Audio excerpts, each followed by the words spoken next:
ভোলানাথ বলে কৃষ্ণ চরণে ছেড়ে দাও চরণ। ভোলা, ছাড়বো বলে তো তোর চরণ আমি ধরি,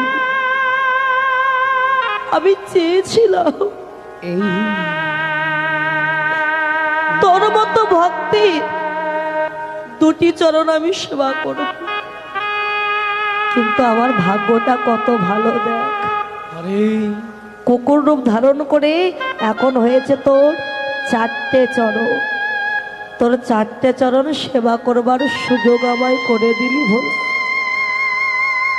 চারটে চরণ হৃদয়ে চেপে ধরে চেপে ধরে যখন নয়নের জল দিয়ে চরণ চারটে ধৌত